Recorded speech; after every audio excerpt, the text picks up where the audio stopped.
Eu quero que você vá a Mateus no capítulo 11, e nós vamos continuar ainda com um exame, que não é total, obviamente, do livro de Mateus, o evangelho que foi escrito com uma característica especial para revelar Jesus Cristo aos judeus. Não que não seja a revelação de Jesus Cristo para o mundo, não é isso. Mas é que mais do que todos, os judeus têm a condição de captar melhor as informações deste livro. Por quê? Porque, em especial, eles eram ou deveriam ser conhecedores das profecias. Então, seguindo Mateus capítulo 11, no verso 2 diz assim: assim que no cárcere João ouviu falar sobre o que Cristo estava realizando, enviou 2 dos seus discípulos para lhe perguntarem: és tu aquele que havia de vir, ou devemos aguardar outro? Jesus respondendo disse-lhes: ide e contai a João o que estais ouvindo e vendo. Os cegos enxergam, os mancos caminham, os leprosos são purificados, os surdos ouvem, os mortos são ressuscitados, e as boas novas estão sendo pregadas aos pobres. E abençoado é aquele que não se escandalizar por minha causa. Bom, irmãos, examinando, pensando, meditando, o que nós vemos nessa resposta de Jesus? O que Jesus diz para os discípulos de João? Sim, vai lá e diga a João que sou eu. Não é isso. Não existe um Cristo, meu irmão, fora da revelação da Escritura. Não tente anunciar um Jesus que você não possa prová-lo biblicamente. É o que muitos estão fazendo por aí. E muitos estão iludidos pensando que conhecem um tal Jesus.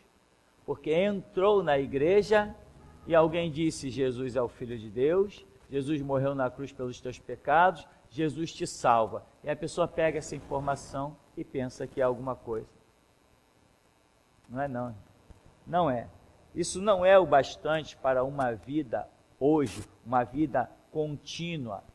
Jesus não diz para João Batista, para os seus discípulos: vai lá e diz para João que eu sou o cara que ele quer saber, sou eu mesmo. Não.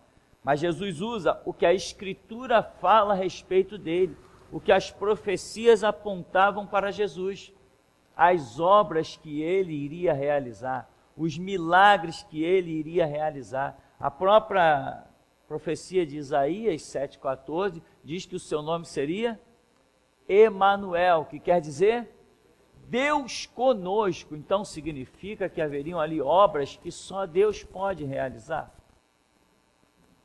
Coisas assim de uma maneira, entre aspas, absurdas. O impacto da vida de Jesus foi realmente algo tão assustador que hoje o calendário mundial ele é dividido em antes de Cristo e depois de Cristo.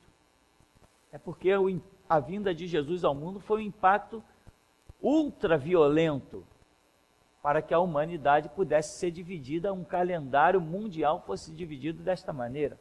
É algo muito impressionante realmente. Então, Jesus diz: os cegos enxergam, os mancos caminham, os leprosos são purificados, os surdos ouvem. Quando João ouvisse isso, ele ia dizer o quê? Não, peraí, mas isso aí eu já vi tanto charlatão fazer.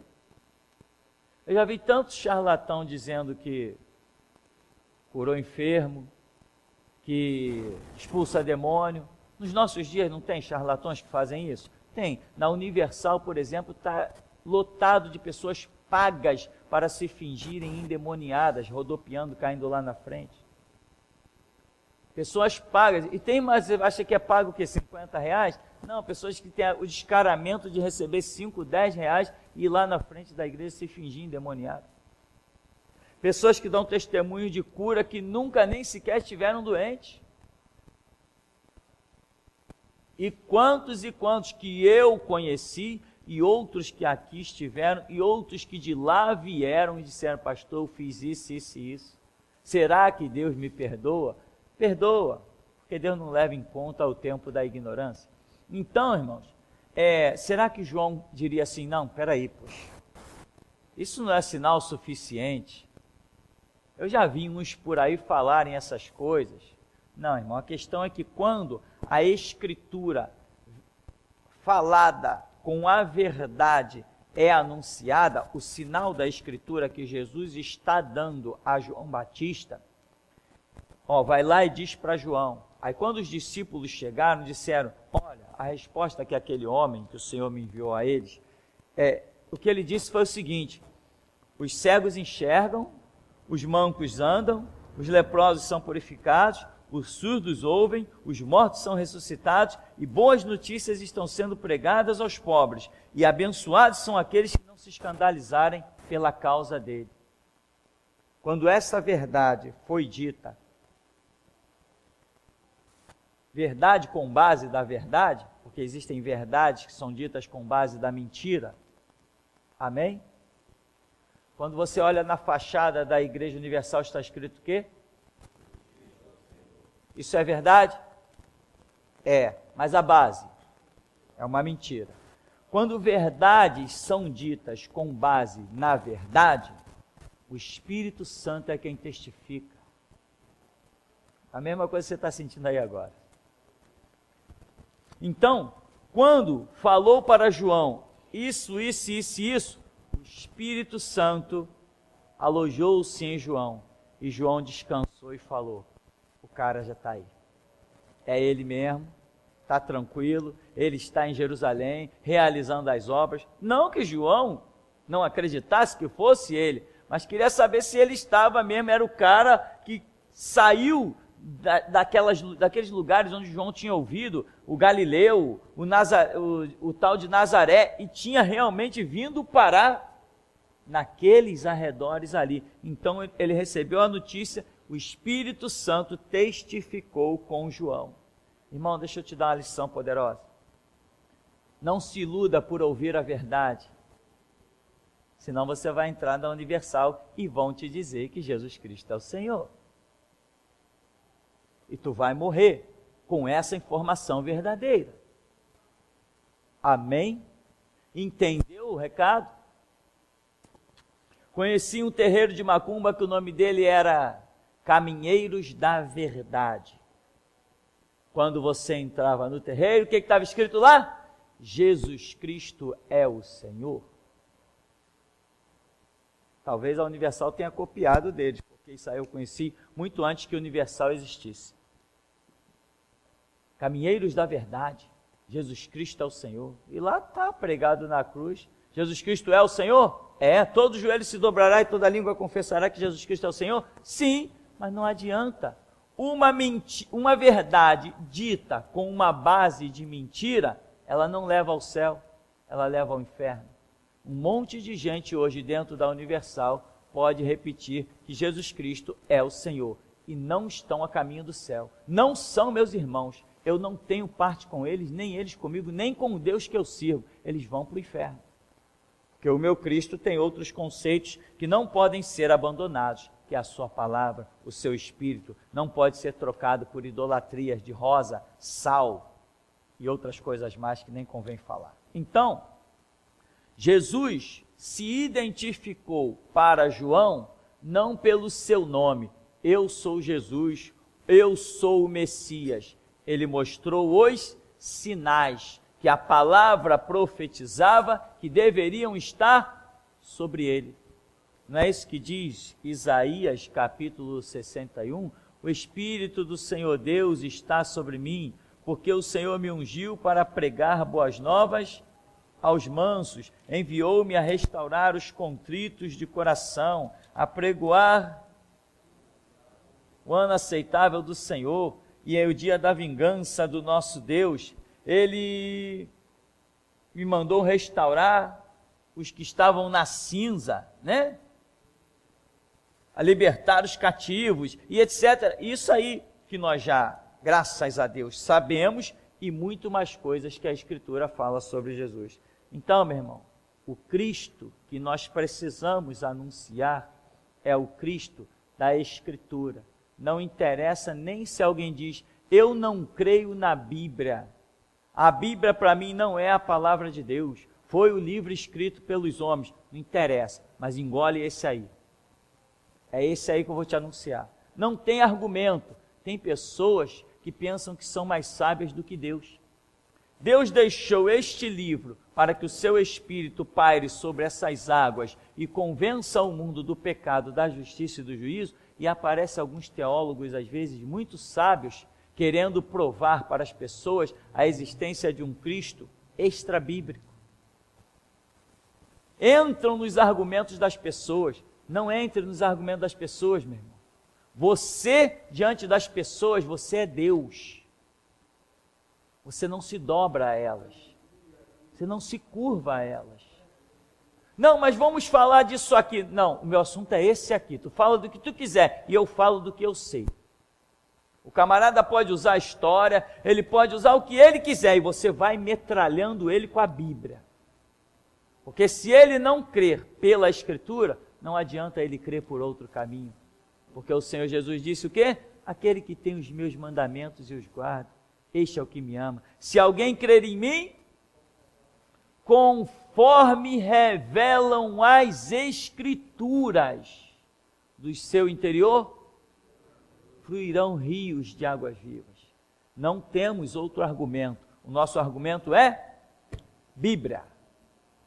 Então, essa é uma observação poderosa que a misericórdia do Senhor nosso Deus nos tem fornecido. No verso 6, diz assim, e abençoado, né, é aquele que não se escandaliza por minha causa. Abençoado é aquele que não se escandaliza por minha causa. Ora, significa que a causa de Cristo causa escândalo. Mas alguns não, acham que não. Acham que falar de Jesus é pregar amor. Pregar amor escandaliza alguém? Eu nunca vi ninguém escandalizado com pregadores do amor. Eu nunca vi. O mundo até hoje exalta Mahatma Gandhi, foi o grande pacifista, o pregador da paz. Eu nunca vi ninguém se escandalizar com a pregação da paz e amor. Mas Jesus está falando que bem-aventurado é aquele que não se escandalizar em mim, significa que vão se escandalizar nele. Se ele fosse um pregador só do amor, ninguém se escandalizaria em Cristo. Ninguém está preocupado com alguém que prega só o amor. Jesus não pregou só o amor. A causa de Cristo não envolve só amor. Envolve também justiça. E justiça não é algo que é feito quando todos se calam. Justiça é feita quando alguém se revolta contra a injustiça. Amém? Eis o motivo porque a igreja fracassou e a que está aí, se não ouvir-nos, jamais se levantará. Porque a igreja se acomodou em um conceito de que não podemos escandalizar o mundo. Mas Jesus já está dizendo aqui, bem-aventurado aquele que não se escandalizar na minha causa. Então eu vou lançar a causa de Cristo e quem se escandalizar, dançou.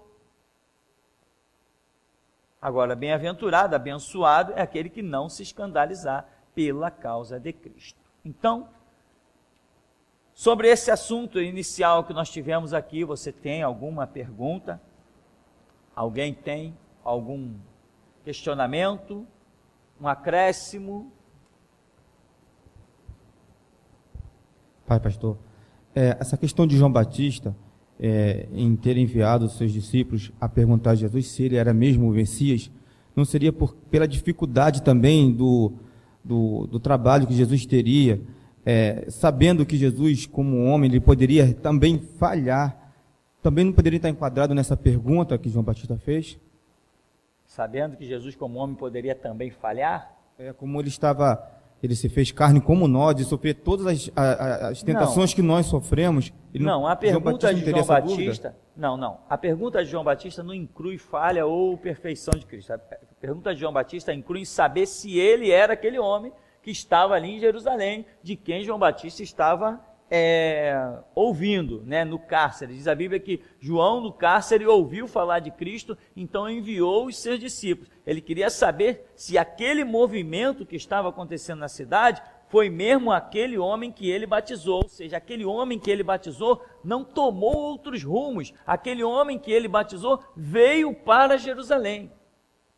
Ele não tinha dúvida se o Cristo estava entre eles no tempo dele, ele não tinha essa dúvida, ele só queria saber se aquele que ele batizou, que era o Cristo que já estava entre eles naquele tempo, ele queria saber se aquele homem era o mesmo que estava em Jerusalém, ou se aquele que ele batizou tinha ido para a Síria, ou tinha ido para a Índia, ou tinha ido para qualquer outro termo do Egito. Então, quando deu a resposta a ele, ele sabia que aquele homem estava realizando a sua obra ali em Jerusalém, Alguém mais? Só um complemento também, pastor. O João Batista também não poderia estar esperando mais de Jesus Cristo, também poderia ser do motivo da pergunta, dele estar esperando talvez uma obra maior de Jesus Cristo, tipo, acabar logo com o Império Romano que estava ali, que acabou até mesmo prendendo, que João Batista já estava preso nessa época, Então, por ter prendido ele, talvez não poderia estar esperando mais de Jesus Cristo, acabar logo com o Império Romano e fazer algum tipo de revolução. Impossível. Também. Servo de Deus não espera nada de ninguém. A missão, como Jesus fala, dos nascidos de mulher, não tem ninguém maior que esse camarada aí, significa que esse camarada entendeu perfeitamente a missão, a obra, a Escritura, tanto que Jesus, para se identificar com João Batista, cita a Escritura, ou seja, João Batista sabe a Escritura, esse é um código, ele vai me identificar, o Espírito vai testificar para ele. Então João Batista não esperava nada de Jesus, João Batista apenas enviou isso como uma curiosidade, eu posso até imaginar, que ele quis saber se aquele que estava em Jerusalém era o tal que ele tinha batizado, mas a missão de João Batista era aquela, e ele já tinha dito, importa que ele cresça e eu diminua. Ele não esperava nada de Jesus. O que um homem de Deus espera é cumprir a sua própria missão, e que cada um cumpra a sua. Então, de modo algum eu poderia imaginar ou aceitar que João Batista, cogitar, inventar, criar uma ideia que João Batista estivesse esperando alguma coisa de Cristo. Não. Um homem de Deus, tudo que ele espera é dele próprio, que ele realize as obras de Deus sem deixar nada para que ninguém faça no lugar dele. Então, essa é a missão de João Batista. Cumprir a parte dele e o resto, cada um que cumpra a sua. Ele não tinha como esperar o que Jesus fosse ou não realizar, porque a missão de João Batista não compreendia entender o ministério de Cristo. Não compreendia. A Bíblia diz que o Messias viria, restauraria, e uma série de situações, mas não era específica em dizer, Cristo tem que fazer isso, aquilo outro, aquilo. Não, tem profecias que falam sobre Cristo, mas será que tudo que Jesus fez, nós identificaremos na profecia? A profecia, por acaso, diz que Jesus deveria entrar no átrio do templo, fazer um azorrague, chicotear as mesas dos camelôs, dos cambistas, virar tudo. A profecia dizia isso? Não, não dizia. Mas a profecia dizia o quê? O zelo da tua casa me devorará. Então, nunca que João Batista poderia esperar que Jesus entrasse no átrio do templo e tivesse aquela atitude. Até hoje não tem crente que pula essa parte, porque não entende aquela atitude de Jesus. Até hoje não tem inimigos da verdade, espíritas, budistas, muçulmanos, que usam aquela parte para dizer que Cristo era um louco, que o verdadeiro amor está no Islã. Maomé nunca teve uma atitude dessa, de entrar no átrio de um templo e expulsar pessoas, soltar os animais, virar banca de dinheiro. Ou seja, João Batista não tinha nada para esperar. Ele tinha que fazer a parte dele, cumprir a missão dele. E ainda mais, se Cristo, ele entende que é maior do que ele, quem é ele para esperar alguma coisa de alguém que é maior do que ele? Né? Não esperar, tipo, tem que fazer ou tal. Tem algumas coisas, irmão, que não cabe. Não cabe. E uma delas é você olhar para além da sua missão e esperar que alguém tenha que fazer ou não fazer alguma coisa. O que nós, cristãos, temos é que saber a nossa missão. E a nossa missão nós temos que fazer cabalmente. Eu não posso esperar de ninguém nada. Eu espero de mim. Eu espero de mim. Eu busco a Deus, eu espero de mim. Se alguém aqui vai fracassar, eu só posso lamentar muito, mas eu não vou lamentar tanto quanto se eu reconhecer que eu mesmo tenha fracassado. Então a nossa missão é com aquilo que Deus nos dá a fazer. Por exemplo, eu falo aqui constantemente do grito da meia-noite. Eu tenho uma missão, que é preparar o grito da meia-noite. Preparar o grito da meia-noite, já tem pessoas aqui dentro que vão compor essa dispensação do grito da meia-noite. Outros não vão nem pisar aqui dentro, mas vão compor também o grito da meia-noite. Como? Pelaquilo que eu estou deixando. Eu estou deixando coisas na internet, espalhadas pelo mundo, em CDs e DVDs, ainda tem gente que toca até fita. Eu estou deixando essas coisas para que as pessoas possam ser o grito da meia-noite. E se eles não forem? Problema deles, eu cumpri a minha missão, eu deixei bastante. Entende? Então não olhe para o futuro cobrando nada de ninguém, nem para o presente. Não critique quem caiu é problema de quem caiu. Aquele que está de pé. Então, essa visão tem que ser forte em você. O meu cuidado é com a minha vida. No que a minha vida é solicitada por Deus para a edificação da sua, eu não posso falhar, mas eu estou tendo cuidado com a minha vida. Bem, então, João Batista disse, importa que ele cresça ou diminua, então acabou, ali encerrou a história. Mais alguma pergunta sobre esse tema? Não? Bom, então nós vamos seguir aqui. Mateus capítulo 11, no verso 8, diz, e então, o que fostes ver no deserto? Um homem vestido com roupas finas? De fato, os que usam roupas finas estão nos palácios reais. Mas afinal, que fostes ver? Um profeta? Sim, eu vos afirmo, e mais que um profeta. Este é aquele a respeito de quem está escrito. Eis que enviarei o meu mensageiro à frente da tua face, o qual preparará o teu caminho diante de ti. Com toda certeza vos afirmo, entre os nascidos de mulher não se levantou ninguém maior do que João, o Batista. Entretanto, o menor no reino dos céus é maior do que ele. Né? Veja bem, essa declaração de Jesus, irmão, é importante. Porque o que nós, não sei hoje, mas há algum tempo atrás, o que nós já reputamos por alguém ser grande? Moisés foi um grande homem de Deus. Por que Moisés foi um grande homem de Deus? Aí os cristãos dizem logo, poxa, o camarada mandou pragas no Egito, abriu o mar vermelho, sepultou os egípcios, da rocha fez jorrar água. Imagina aí outras coisas mais. Então, o que nós chamamos de grandes homens de Deus? Aqueles que apresentam certos sinais. Depois temos quem? Elias. Elias foi um grande homem de Deus. Por quê? Porque orou e caiu fogo do céu. Porque Elias ressuscitou alguém. Elias multiplicou. Elias fez flutuar o ferro, né? O machado que caiu no rio, né? Eliseu fez flutuar. Então Eliseu é um grande homem de Deus. O que nós chamamos de grandes homens de Deus, muitas vezes? quem apresenta sinais. Não é isso?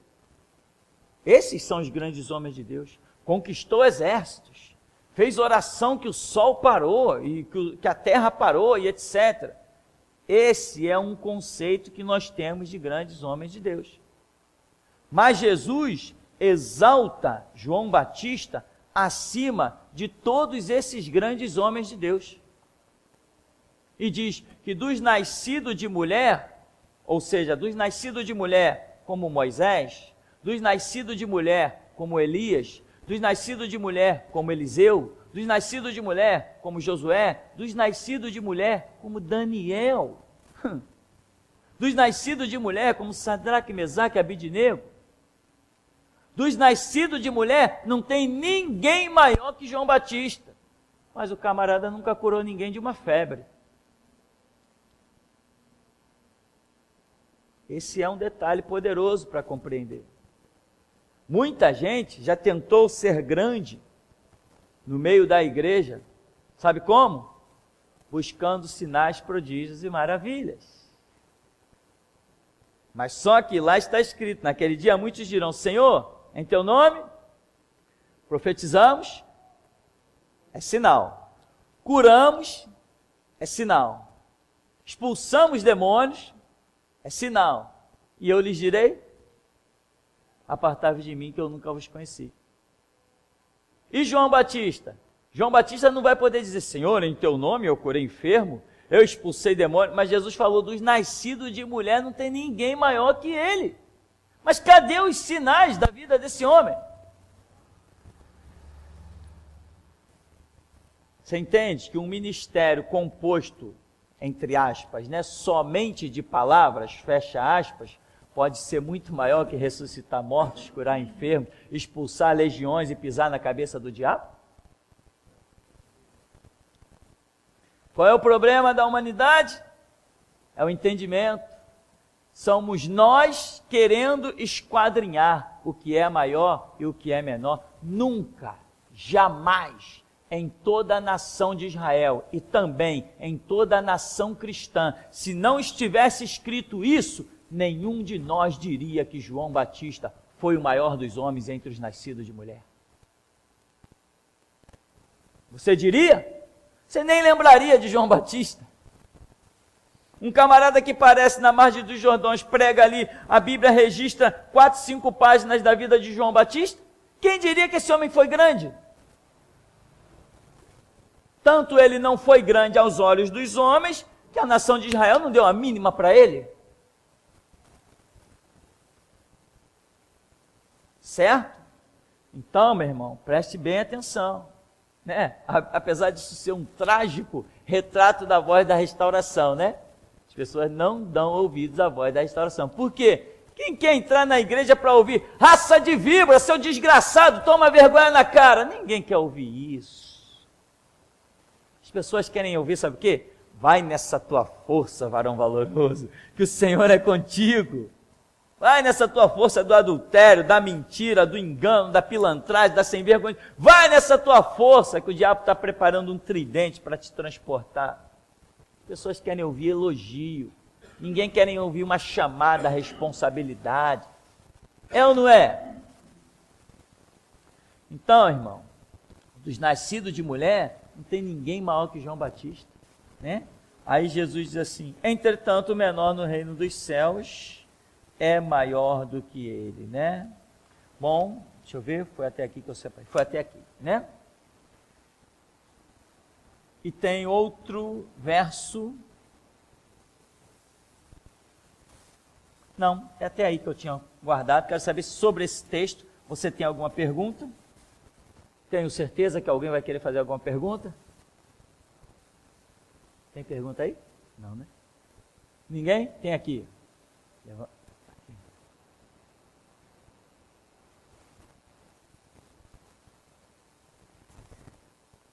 Esse rapaz com essa jaqueta bonita aí. Pastor, só um comentário a respeito de João Batista, porque ele chegou com a pregação certa, né? Ele reconheceu o ministério dele e cumpriu cabalmente.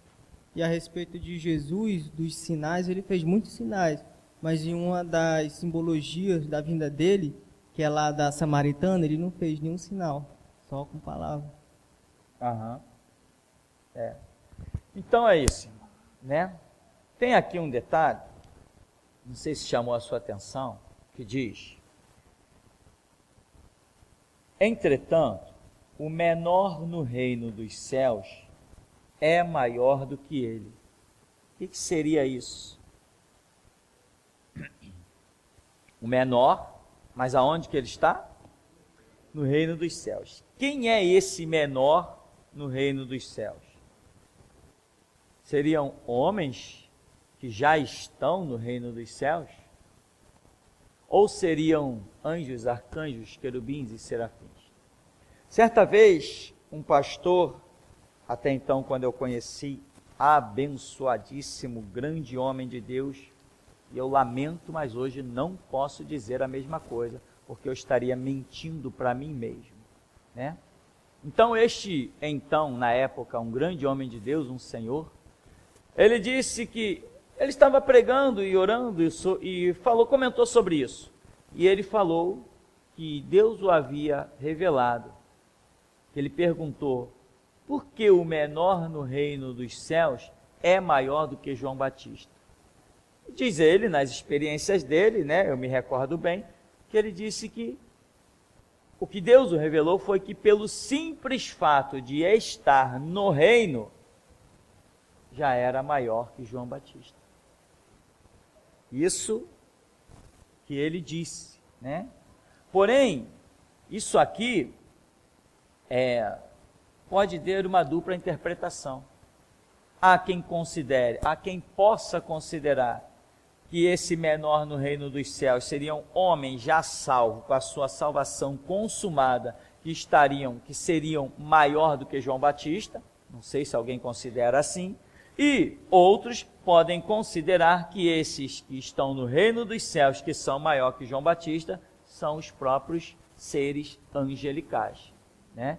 Fora isso, eu não tenho nenhuma outra opinião, nenhuma outra ideia, e não estou aqui querendo dar uma resposta à pergunta que eu mesmo fiz de quem seria esse menor no reino dos céus, que é maior do que João Batista. No verso 12, diz assim: desde os dias de João Batista até agora, o reino dos céus é tomado pela força, e os que usam de violência se apoderam dele. Porque todos os profetas e a lei profetizaram até João, e se desejarem aceitar, este é o Elias que havia de vir. Aquele que tem ouvidos para ouvir, que ouça. Mas a quem hei de comparar esta geração? São como crianças que, sentadas nas praças do mercado, ficam gritando umas às outras. Nós vos tocamos músicas de casamento, mas vós não dançastes. Entoamos lamentos fúnebres e não pranteastes. Assim veio João, que jejua e não bebe vinho, e dizem: este tem demônio. Então chega o Filho do Homem, comendo e bebendo, e dizem: eis aí glutão e bebedor de vinho, amigo de publicanos e pecadores. Todavia a sabedoria é comprovada pelas obras que são frutos. Irmão, aqui Jesus está demonstrando a situação de uma geração. Aqui você pode ver uma coisa que vai acompanhar, sempre acompanhou a história da humanidade, e daquele momento para frente continua acompanhando, e eu creio que vai acompanhar todos os dias, até do último homem sobre a terra. Do que eu estou falando? Da indecisão do ser humano, da incapacidade do ser humano de se reconhecer incapaz. A incapacidade do ser humano de reconhecer-se a si mesmo incapaz. O ser humano tem a mania de se achar capaz, inteligente, capaz de prescrutar, definir, solucionar até os problemas espirituais. Daqui a pouco vai aparecer algum médico aí dizendo que está operando a alma. Se duvidar, os psicólogos já dizem. Então, que acontece aqui? Você vê que o cenário, a história, o tema central da história, quem é? Quem é o tema central dessa história? João Batista. João Batista é o tema central da história.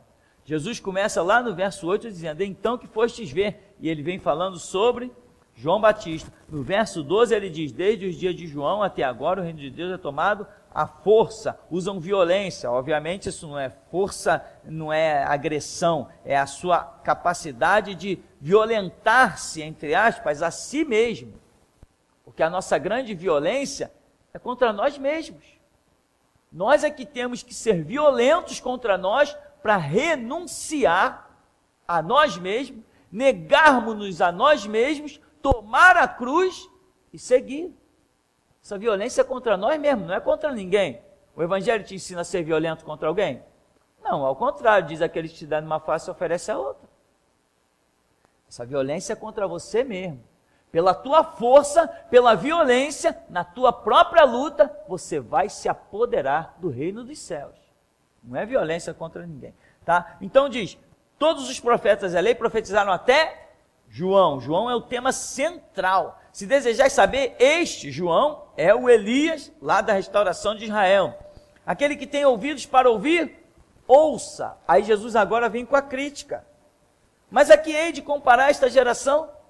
São como crianças que se assentam nas praças dos mercados e ficam gritando umas às outras. Criança, você já viu uma criança gritando uma para a outra? Tentando conversar, brincando? Do que você aproveita daquilo ali? Nada. Aí ele diz, nós tocamos música de casamento, mas vocês não dançaram, não discerniram. Está falando a respeito de quem? De João Batista. Entoamos lamentações fúnebres, mas vocês não choraram. Ou seja, vocês não discerniram o que vocês ouviram. Ouviram música de um jeito, não se comportaram de tal jeito. Ouviram de outro jeito e não se comportaram de tal jeito. Aí vem no verso 18, assim, aí Jesus diz, assim veio João, que jejua e não bebe vinho. O que vocês disseram a respeito dele? Isso aí, cara, é um endemoniado. Aí tá bem, já que João não bebeu vinho e jejuou, vocês disseram que ele era endemoniado. Aí Jesus está dizendo assim, veio o Filho do Homem, que é ele, e fez o contrário. O que a humanidade fez? Glutão, bebedor de vinho, amigo de publicanos e pecadores. João veio de um jeito e o mundo reprovou. Jesus Cristo veio de outro jeito e o mundo também reprovou. O que o mundo quer, afinal de contas? É isso que Jesus está dizendo. João veio com um tipo de comportamento e vocês reprovaram. Eu estou vindo com outro comportamento diferente, oposto ao de João. João não bebia, era nazireu, tinha esse voto, não encostava vinho na boca. Jesus não, Jesus bebia vinho. Então João, um grande profeta, não bebe vinho, tem demônio. Vem Jesus, o Filho de Deus, bebe vinho, é um beberrão. O que vocês querem, afinal de contas? É o que Jesus está dizendo para aquela geração. Ou seja, uma geração que não discerne nada. Sabe qual é o grande Deus que a humanidade quer, meu irmão? O Deus que lhe sirva. A humanidade não busca um Deus para servir. A humanidade busca um Deus para ser servida. Campanha da prosperidade. Opa, eu quero. O Deus vai me servir, vai me fazer próspero. Lá vou eu. Não é assim? Busca do Espírito Santo. Ah, ele vai me dar o Espírito, então ele vai me servir. Depois que eu tiver o Espírito, e tudo que eu botar a minha mão vai prosperar. A humanidade busca o seu próprio Deus, mas Deus busca o seu próprio povo. A diferença é essa. Então, meu irmão, Jesus aqui está deixando claro que sempre, não importa de que modo ele haja, sempre vão ter aqueles que vão rejeitar a sua verdade. absoluta, né? Uma verdade que não tem jeito. Então, um diferente do outro. Mas eles rejeitaram tanto João, quanto rejeitaram Jesus. Tem alguma pergunta?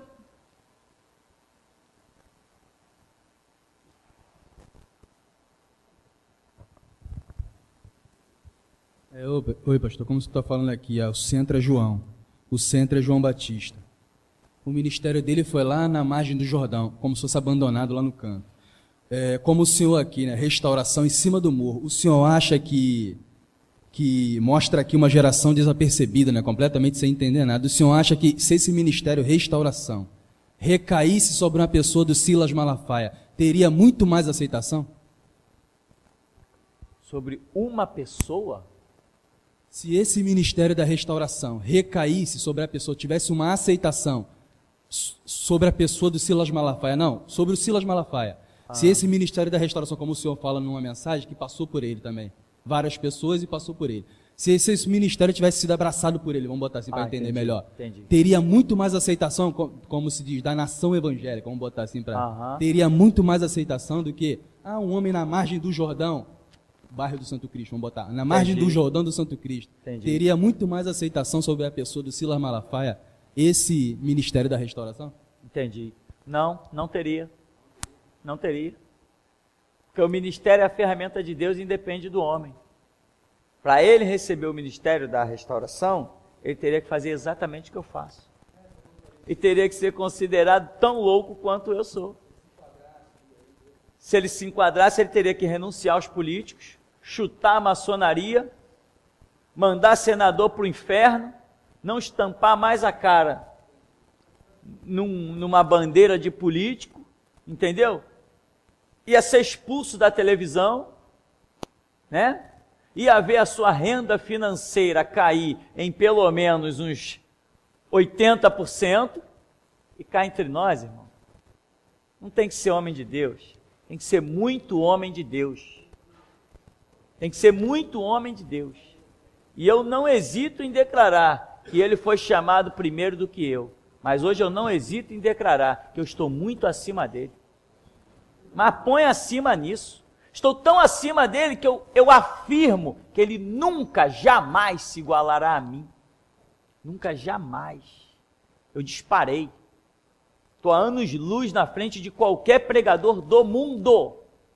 Do mundo, não é só do Brasil, do mundo. Nenhum deles chega aos meus pés. Por quê? Sabe por quê? Porque eles não tiveram coragem de encampar a verdade de Jesus Cristo, e eu a abracei, custe o que custar. Se viver, viver, e se morrer, morrerei, mas abrir mão dessa verdade eu não abro. Então, não importa quem tenha sido chamado, teria que passar por tudo que eu passei, cadeias, algemas, encarar juiz, responder processo. Teve uma época aí que era tantos processos, meu irmão, que eu estava saturado, que eu peguei ele, juntei tudo, falei, Jesus, não quero nem mais saber disso. Larguei de lado assim, joguei para dentro de uma gaveta. Tem lá, irmão, e é papel que não acaba mais. Você acha que Silas Malafaia encararia isso? Não sei. Mas quando eu vi o Silas Malafaia pregando na televisão certas coisas, quando ele começou a dizer, igreja e política não se misturam, púlpito é lugar para homem de Deus e não para político corrupto, quando ele começou a dizer assim, a igreja não tem que se aliançar com a maçonaria, você infelizmente não pode procurar essas fitas dele, que a Central Gospel extinguiu todas elas. Quando se pede, ele diz, não, nós não temos essa fita, não é nossa, não existe. Existe sim. Existe sim. Porque, se não me engano, eu ainda tenho aí no tempo daquele VHS, né? Videocassete. Só que, como aconteceu com Caio Fábio, mandava até os outros descer lá no evento da cidade. Mandava descer. Aqui em cima só homem de Deus no palanque. Caramba, eu levei um choque. Quase que não acreditei no que estava ouvindo. Coronel ter que descer as escadinhas. Coronel do Exército e major da PM. Todo mundo descendo as escadinhas. Lá em cima só ficou os pastores. Eu quase que não acreditei que eu estava vendo aquilo na televisão ao vivo. Mas aí o que ele disse? Que de repente ele se viu traído. Todo mundo o abandonou. Todo mundo que tiver um lampejo da restauração tem que ficar sozinho no deserto. Tem que ficar. Mas João Batista tinha discípulos? Então não ficou tão sozinho, né? Não ficou tão sozinho assim, né? Deus sempre dá um consolo, né? Deus é bom. Deus não nos deixa ser tentado, além do que podemos resistir. Então, irmão, veja bem, se a restauração recaísse não, porque recaiu. Se Silas Malafaia tivesse aceitado a restauração, ele hoje não estaria mais na televisão. Nem com todo o dinheiro que ele tem. Ele hoje não seria dono de 20 congregações. Porque a primeira coisa que um restaurador faz é parar com as mentiras. Esse papo de restauração, isso é mentira. Esse papo de congregação, esse negócio de ter congregação, isso é mentira. Um pastor não pode ter congregações espalhadas com gente trabalhando para ele. Pastor não tem empregado. Ele teria obrigatoriamente que liberar aqueles obreiros de lá para serem pastor ou então fechar. Tá, me diz que ele tem essa coragem. Ele não se chama Tupirani para ter essa coragem? Teria que se chamar Tupirani, mas Tupirani até na internet parece que quando eu boto lá Tupirani só sai a minha cara. Então, irmão, não importa quem, porque o ministério é um só. Eu não escolho o que vou falar. Eu não seleciono o que vou pregar. Seria engraçado se no final de cada pregação aqui, eu dar para você a folha da pregação. Mas, pastor, não tem nada escrito? Eu falei, também nem sei o que eu disse.